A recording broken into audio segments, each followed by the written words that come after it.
Hey, thanks for joining me. I hope you're doing well. The movie Sausage Party reveals the truth about the situation on Flat Earth in plain sight, with a hilarious story about food. The Shopwell supermarket has a dome, representative of the firmament encasing our flat plane. Each day, the excited food inside looks forward to being bought by humans, so they can go to what they call the Great Beyond. You're super sure there's nothing shitty waiting for us in the Great Beyond. When Honey Mustard is brought back to the store, he's hysterical, having seen the horrors of the Great Beyond, where food is eaten instead of living in harmony with the human gods. Wake up! They're lying to your fucking faces! The Great Beyond is bullshit! Before falling to his suicide, Mustard tells Frank the Sausage to ask Firewater the truth about reality. While it may seem like a simple criticism of the afterlife, the Great Beyond actually represents the parasitic nature of the entities who attempt to infiltrate our consciousness on this flat plane. We are the food. Our children are consumed by the elite in black magic ceremonies. They're eating children! And we are energetic food in the form of fear and suffering for the Archon parasites that have infiltrated this reality. Archons, meaning rulers in Greek, are inorganic parasites that intrude subliminally upon the human mind, creating a variety of situations that create fear and suffering. They rule over humanity because we have become susceptible to their subconscious manipulation. Low vibratory emotions are what these ankle biters feed off of. The humans eat the food. The Archons eat our emotions. This is one of the main reasons why this matrix of control has been set up. The douche in the movie represents the reptilians. The douche's attitude is noticeably different than the others throughout the film. He is aggressive, accusatory, and self-loathing, an obviously low vibratory being who displays a consciousness similar to that of the reptilians. He comes across a juice box who's leaking. The juice asks for the douche's help, but instead, the douche feeds off of the juice to make himself stronger. Like the Archons, the douche has learned to partake in vampirism. The reptilian entities who pose as our overlords are able to hide in plain sight by droning or cloning humans and taking over their bodies. This is shown when the douche enters the store manager's butt, allowing him full control of his body. So Frank the Sausage and the rest of the crew go to the liquor aisle to find out the truth from Firewater. Frank finds out that Firewater is a part of a group called the Non-Perishables. They never expire and are therefore immortal. The non-perishables represent the gatekeepers of knowledge. Frank is educated on the truth of the Great Beyond. The thing about the Great Beyond is, we invented it. What? I know, right? As soon as you're out those doors, the gods kill our asses. What, are you crazy? That doesn't make any sense. Why would the gods want to kill us? That makes no sense. Because it makes them stronger. Every kill gives them more power, and it's never enough. So we, the non-perishables, created a story. The story of the Great Beyond. A place where the gods care for you, and all your wildest and wettest dreams would come true. The non-perishables gave the supermarket false teachings so they wouldn't question their predicament, and instead live every moment ignorant to their obviously messed up situation. This is akin to the indoctrination we're handed over from birth. Eventually, Frank tells the entire store the truth about their predicament. Everything we've been led to believe is a lie. Initially, when the truth is revealed, it's met with opposition and willful ignorance, just like a lot of us experience when we try to wake up our friends and families. Throughout the movie, we see division between the food products, but when the truth is finally digested, they realize the only way to fight against their situation is to unite with a common cause. Divide and conquer, you could say, was used against them, just as it's used on our plane. At the end, Firewater reveals the ultimate truth, that the supermarket isn't even real. It's an illusion, and that the food products' real bodies are located in another dimension. The world is a fucking illusion, bro. Our lives are being manipulated for the entertainment of monsters. Twisted, tasteless, juvenile monsters. Puppet masters in another dimension. We're something called cartoons. I've explored in previous videos how this reality is holographic. We've been uploaded into this holographic playground, either by our own accord or with the aid of beings who may or may not have our best interest. I'll get back to this later in the video. They are revealed a Stargate. To go back into their original bodies, they must walk through this Stargate, just like the center of our plane. The center of our plane is a vortex of sorts, a Stargate. All compasses point towards it. Perhaps this is why Mount Meru, the magnetic mountain which our compass needles are attracted to, has been depicted looking somewhat like an electron collider or a vortex of some kind. Through this vortex is paradise, Shambhala, the Garden of Eden, Hyperborea. This is the divine destination that I and my blood brethren are being called to, where those who drink from the living waters will gain everlasting life. So the core of this Stargate has a greenish color, similar to that of the Aurora Borealis. From the center hole of our flat plane shoots out the Aurora Borealis, also known as the astral light. The Aurora Borealis is the condensed visible portion of this astral light, but it pervades all throughout our plane. This astral light contains the Akashic records. Everything manifests in this reality through the power of the black sun, so it makes sense that the energy it emits contains the imprints of consciousness. In Isis Unveiled, Helena Blavatsky wrote, "It is on the indestructible tablets of the astral light that is stamped the impression of every thought we think and every act we perform. Our astral light is, so to speak, the linga sharira of our earth." The linga sharira is the etheric body, the bioplasmic energy that serves as a model of the physical body. Just as the physical body is a mold of the linga sharira, what's going on Earth is a mold of the Akashic records, and vice versa. Nikola Tesla said Earth would be more easily defined as a system environment. Earth is also a machine. It is a Tesla coil, powered wirelessly with the electromagnetic field. Our intent goes into this electromagnetic field, the aether, through the astral light which surrounds us. The sun is the collective consciousness pouring down on everyone in tandem with the astral light and black sun. This flat earth trinity of black sun, and astral light is the goddess and is the heart of this machine that Tesla mentions. Only this machine isn't inorganic, but a conscious breathing being we call Earth. Isis is one of many names for this goddess, hence Blavatsky's book title, Isis Unveiled. So part of this quickening, this awakening that's going on, is that our higher selves are communicating with us more and more. So the collective consciousness is more and more of that of truth and love. It's pouring down on us. And when we speak our intent towards the sun, this affects the collective consciousness even more because we're working directly with that energy. When we sun gaze, we are opening up our hypothalamus to be able to receive messages and guidance from the collective conscious and unconscious. With the awakening that's going on, these messages from the sun are powerful and easy to receive. I recommend you start with 10 seconds when the sun is low in the sky, progressively moving upwards 10 seconds each day to 44 minutes, then switch to 10 minutes 3 times a week. While you sun gaze, speak your divine intent towards the sun, whatever you wish to shower down on the collective. In Sausage Party, the food is organized into aisles, shelves. Everything is ordered perfectly in order for the most efficient shopping experience by the parasitic humans. This is what's going on here. We are currently living in an energy extraction matrix, physically and spiritually.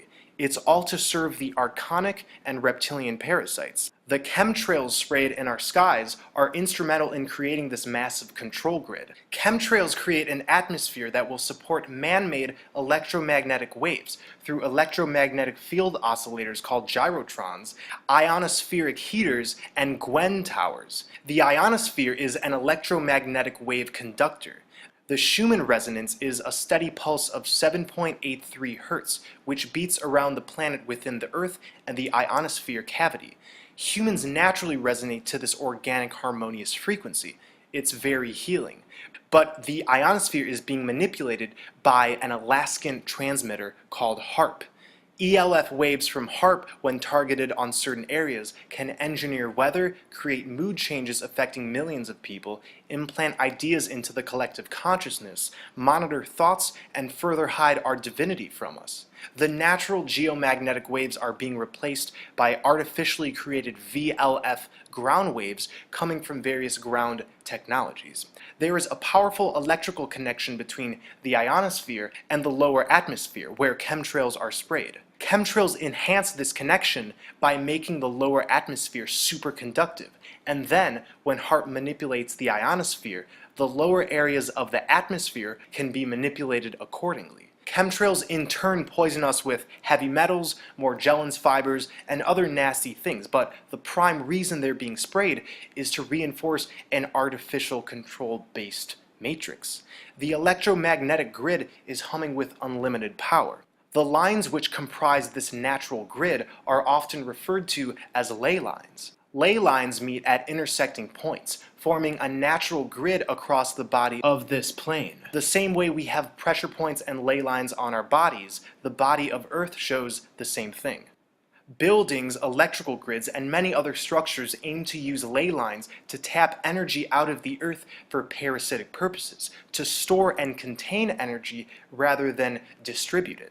Throughout history, all megalithic structures have been strategically built on top of these ley lines. The pyramids of Giza, Stonehenge, Notre Dame, Parthenon, Delphi, Ziggurat, the Vatican, the DC Capitol, Mecca, Coral Castle, and many cathedrals, not to mention many nuclear power plants, military bases, and sports stadiums. All of these are using the ley lines to harness energy. Many of the sections where two or more ley lines intersect are marked with obelisks, such as the Washington, D.C. Monument, the Vatican Courtyard, and Cleopatra's Needle in Central Park. CERN and the Brookhaven Lab in New York both sit on ley lines, and both of these labs have particle colliders that directly manipulate these energy centers. By influencing this natural grid, they can affect the Earth's energy, and since we are all living here, this in turn affects our energy. There is an AI intelligence at the heart of the creation of this false matrix in which we live, sort of like a home base which the Archons operate from. They aim to hold us as prisoners in this false matrix by not only the electricity and harmful frequencies, but the way the electrical grid is geometrically set up across the planet. Societal indoctrination attempts to lower our vibrations, and this lets these technologies affect us more and more. It's the perfect storm for slavery. This may seem overwhelming, but don't forget, when enough of us are awake and aware, this AI machine is no match for us. Without energetic food, it starves, even with the harmful technology surrounding us. A big part of this matrix is directing us into predetermined activities and groups under the guise of entertainment. Bread and circuses is a term that comes from ancient Rome. It's been used over time to describe the tactics leaders use to keep the public distracted from what's really going on.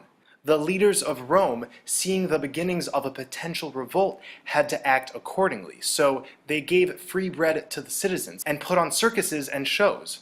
The Olympics were put on, wonderful music and art displays, holidays, festivals. The bread back then is akin to the welfare we have now. It's insurance to make sure the poor doesn't start organizing and asking questions about the nature of the system we are in. Sport games, movies, music, festivals, TV shows, these are all making sure that we remain docile and entertained by trivial matters, so we're too entranced to discover truth. And within these constructs, we have destructive messages that are being conveyed. Sport games involve two teams or players who are rivaling each other. The goal is to beat the other team, so one ends up a winner and the other a loser. This is reinforcing to the viewers that in life you must rival others who are a part of different groups, promoting a divided consciousness. And the arbitrary, meaningless nature of a sports game is clear. We rally at sporting events year after year, and what's the ultimate prize? A number, a trophy. The win is an illusion, just like money and this false system. It's only real if we buy into it. There are sports fans who can't look away from the game because of its perceived importance. They've bought into this illusion. Movies produced by Hollywood aim to shape our perceptions. In previous times, the wood from a holly tree was a favorite source of magic wands.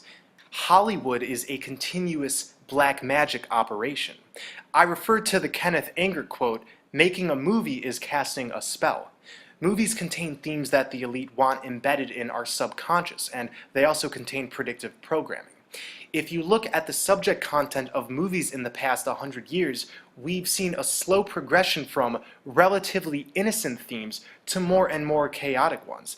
And even the older Hollywood films from the 20s and 30s were promoting vanity and allegiance to materialism and warped ideas of romantic love. Movies use lesser magic all the time by rubbing in our face the truth while most viewers are ignorant to the true meanings. The controlled top 40 music industry uses vocal seduction, themes focused on power, money, and sex, and repetitive music tuned at the fear-based 440 Hz frequency to keep especially the young population indoctrinated in toxic belief systems. So by the time a person has reached the age of 10, they've already undergone loads of subliminal mind control through these multiple entertainment streams that surround us 24/7. We're told of a work-life balance. This is considered to be something to strive for, and sounds harmless on the surface, right? But work involves mining gold and building up this power structure for the elite. It revolves around the illusion of money. In our free time, the life part of this balance, we're allowed to watch movies, drink alcohol, talk about the sports teams, and basically spend the money that we just spent all day mining. If we follow this prescription of how to live our lives, then we develop a scarcity-based mindset. A scarcity-based mindset is rooted in fear. This is extremely common. This mindset tells us that life only has so much, that there's only a finite number of pie slices out there, whether it's recognition, food, money, love, and that one must battle against the world in a dog-eat-dog fashion in order to not fall victim to this scarcity. On the other hand, an abundance-based mindset is rooted in love. This is the mindset that is being cultivated in this age of Aquarius, telling us that life is malleable, full of everything one's heart requires and desires. In this mindset, there's infinite gratitude and no need for hierarchies because the universe is aligned with our needs. Everyone's needs are met because love does not exclude. Intent powers creation. It's the law of attraction. If we choose a scarcity, fear-based mindset, then we let ourselves fall victim to the parasitic forces and ultimately reinforce this false matrix. If we choose an abundance, love-based mindset, then we set ourselves free from these trappings. So we have order followers, governments, corporations, banks. These are all constructs based on fear and control. We're not born this way, however. Children are born with their divinity still intact. Their clairvoyance, telepathy, and directed by love. Our culture, however, teaches us that children are flawed and must be put through rigorous indoctrination in order to turn out as a decent member of Earth. We teach them spellcasting in the form of spelling and language, creating set-in-stone neural programming that takes the infinite potential and reduces it into words with finite meanings. We give children material possessions and toys as rewards instead of giving them what they really want, which is adventure, insight, creativity, and unity. Vanity is heavily marketed towards the girls, and violence and superheroes to the guys. Superheroes are just like the Order followers, focusing on putting out the fires created by a system and only sometimes taking out a true bad guy. The enemies of these superheroes tend to be broken themselves, broken from a system that aims to manipulate, destroy, and weaken. The real enemies of humanity aren't ever challenged by the superheroes. Our children are kept in enclosed boxes all day, closed off from Earth's energy. Instead of looking around, experiencing this realm, and determining what reality means for themselves, their heads are kept down, looking at books and explanations that give a false, fabricated, cold perspective of reality. When we look back at the history we're taught, there's an important constant glaring us in the face: slave masters. In ancient Egypt, society was ruled by pharaohs. In Asia, we had emperors. In Russia, we had czars. In Europe, we had kings. And even the Incas, Mayas, Olmecs, every single civilization has had a group of elites. Now, the question is, how did this come to be? The mainstream wants us to believe that in a pack of, let's say, monkeys, there's always the alpha monkey who naturally dominates and leads. Like wild monkeys, some humans just tend to take control. This explanation is very comfortable for many unawakened beings because it reinforces the concept that this false system developed not out of careful calculation and deceit, but because of the natural progression of our own power-driven consciousness. After all, eventually somebody would dominate and lead, right? But this is completely false. The elite, mostly composed of reptilian entities masking as humans, have cunningly kept us in spiritual bondage by warping our perception of reality. When our DNA was altered with reptilian DNA, we became more easily controllable, and along with other events that occurred around that time, such as the deluge and the destruction of Atlantis, humanity was positioned into slavery around the world. We now had hierarchies, and by giving into this manipulation and our fight or flight response from the reptilian DNA, our divinity became hidden from us. So now we're in the predicament we're in. A lot of people are waiting for the New World Order to happen. I'm telling you, the New World Order is already here. The world has already been reordered spiritually and physically. A giant organism spread throughout our plane and was cut down. Many cultures refer to the base of this organism as the world tree or the tree of life. These were giant trees that extended high above the clouds. They were somehow cut down, and we now call them mountains and plateaus. We once were able to receive and transfer divine information through these silica-based life forms, just how it was shown in Avatar. So these trees, once full of abundant vegetation and wisdom, were killed. Many deserts were created from deforestation, highways, structures, and machines were placed throughout the world, and now we live in this crazy place. Less nature means the oxygen levels are presently lower than they were in ancient times. This is the New World Order. Earth has been reordered to fulfill the needs of an energy extraction matrix. Just like I've presented in my videos and what the unperishables reveal at the end of Sausage Party, The world is a fucking illusion, bro. we are living in an illusion right now. That's not to say our consciousness isn't real. Scientists have already failed to show that consciousness comes from the brain, because it's not. These bodies are avatars, the conduit through which our consciousness is flowing through. And like I said earlier, we live on a superconscious feminine entity. Now, it may seem contradictory that this reality is an illusion, but at the same time, we're living on a conscious, breathing being. This paradox is easily solved, though. Once again, your body is a hologram, but your consciousness is real.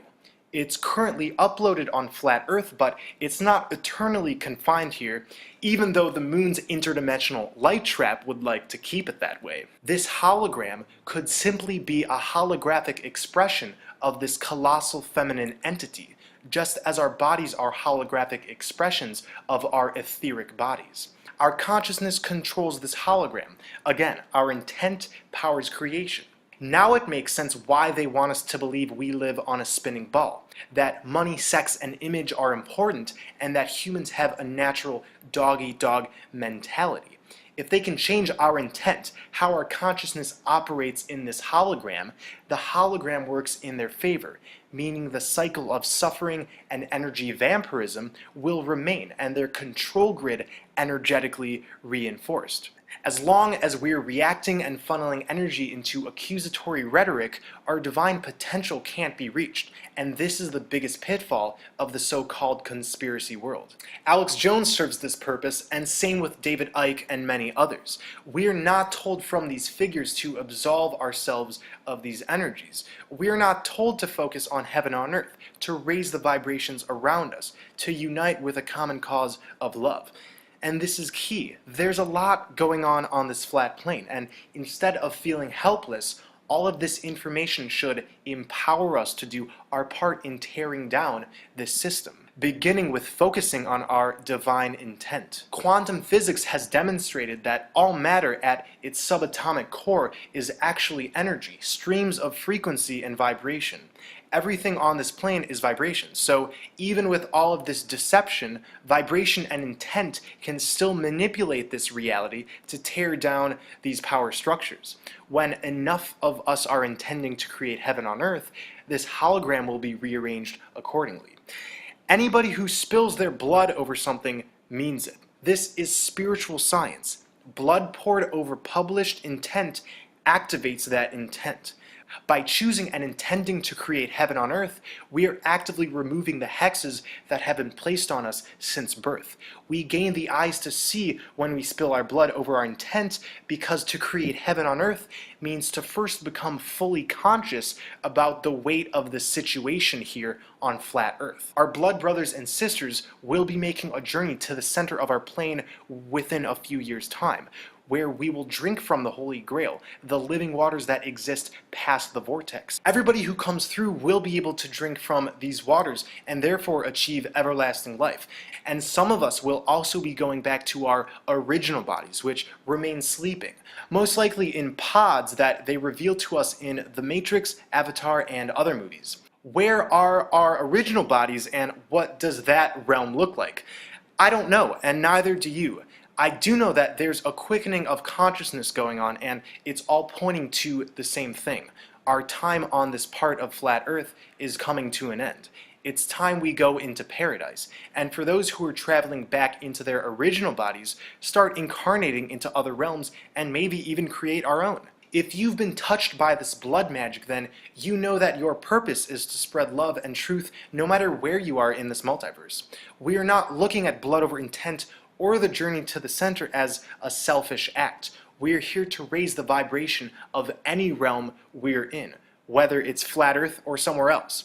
In this realm, blood is a powerful substance. While we are going to the center in a few years' time, we're not going to exit this place without leaving our divine imprint first. Blood over intent is for the benefit of all. It is a one-time shedding of blood to connect our intent with the Ethernet. Replicate the videos you see and publish it beside ours. This is a key. When your intent is aligned with love, unity, and sealed with blood, it metaphysically creates tears in this reality in which our intent can directly affect, more so than if we didn't spill our blood. It's spiritual alchemy, and for those who are simplifying it as a satanic cult practice, you're looking at this through an incorrect perspective. This is white magic and not black magic. The question mark is representative of our journey to the center, where all compasses point to come pass. Broken down, we have quest eye on. The dot at the end represents the black sun, which powers the land of perpetual twilight, our divine destination. We are all on a quest to get to the black sun, and in a few years' time, we'll be drinking from the living waters of the Holy Grail. So thank you for watching, everyone. Keep sun gazing, earthing, loving, and spreading truth. Take care of yourselves, and until next time, I love you all.